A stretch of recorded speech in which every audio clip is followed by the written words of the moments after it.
Hello hello जय जगन्नाथ समस्त को welcome to my mini blog. तो आज दिनटा एमती स्टार्ट होता कि आम सकाळु सकाळु बाहर पड़ू हॉस्पिटल जावाई। तो हॉस्पिटल जीवार गोटे 10 मिनिट पर मो भौणी आसी सेठी कारण जेहेतु से ही काम करे। तो कम टे सारा पर से आसला देन ये सी मोर डेली रूटीन चेकअप करूला जमती कि बीपी चेक करवा वेट चेक करवा आमर पल्स रेट देखा आउ का से टाइम रे मो निजको बहुत गर्व फिल करूली कारण छोट बेलर जहाँ भावुली से सत भाया लगुला।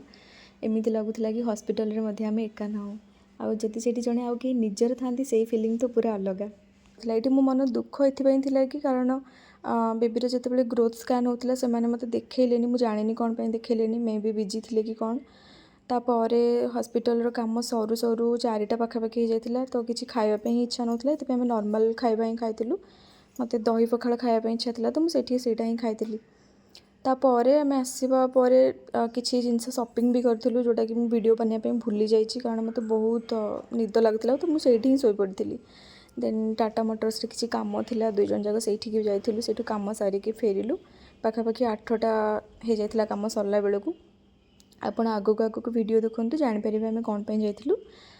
तापर आम ये रास्तार जो आसूलु पुराणा स्मृति सबकि मन पड़ता कारण आम से बहुत ही टाइम स्पेंड करूँ 2 जन जाक आज ये रोचे।